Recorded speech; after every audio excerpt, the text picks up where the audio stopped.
salam. Heç bilirdiniz ki, səhv olan ortodontik müalicə nəticəsində, yəni breketli olan müalicə nəticəsində dişlərinizi itirə bilərsiniz.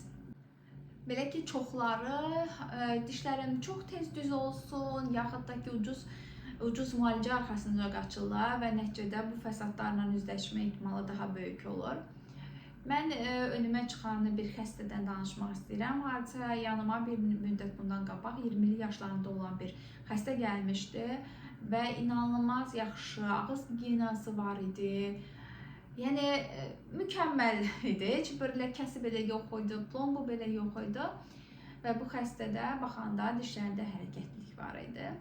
Şikayəti də bu idi ki, ən çox ön dişində hərəkət var idi və niyə belə olduğunu bilmirdi, ona görə də yoxlanışa gəlmişdi.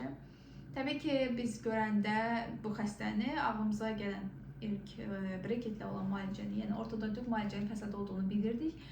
Amma fəsad nə qədər böyükdür onu bilmirdik. Ona görə də panoramik rentgen çəkdik. Təbii ki, mən rentgenə baxanda, orada kökən rezopsiyasını görəndə yəni çox dramatik bir vəziyyət idi. Bəzi dişlərdə %100 rezopsiya olmuşdur. Rezopsiya nədir?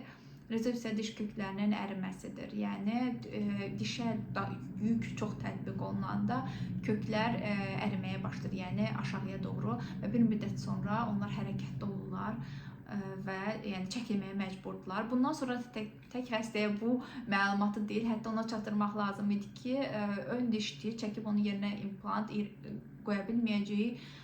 Çünki bu xəstədə hələ də sümük inkişafı gedir.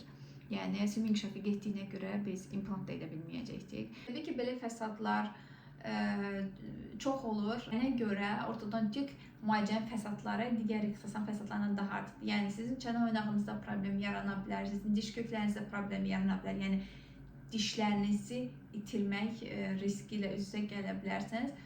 Ortodontik müalicəyə başlamadan öncə, yəni breketlərinizi düzdürmədən öncə ümumi check-up olunmalıdır. Bütün karieslər müalicə olunmalıdır. Bütün iltihaplı dişləriniz müalicə olunmalıdır. Diş ətləriniz müalicə olunmalıdır. Elə belə getdim, mən breket düzdürdüm. Çox xahiş edirəm, bundan uzaq durun. Çünki bunların nəticələri heç də yaxşı olmur. Bugün yaxşı görünə bilər. Ucuz yerə qaçmayın, qısa müddətli müalicəyə qaçmayın. Təbii ki, ortodontik müalicə dişlərin o vəziyyətinin asılı olaraq hər kəsdə müddəti çox fərqlidir. Ortodontik müalicənin fəsadları haqqında dostlarınıza da məlumat vermək istəyirsinizsə, ya da yaxınlarınıza da məlumat vermək istəyirsinizsə, bu videonu göndərə bilərsiniz. Çünki yəni bugünkü düz dişlər çox da bir şey demək deyil. Daimi sürətdə kontrolünüzə getməlisiniz ki, dişlərin köklərinin vəziyyətini də sonradan biləsiniz.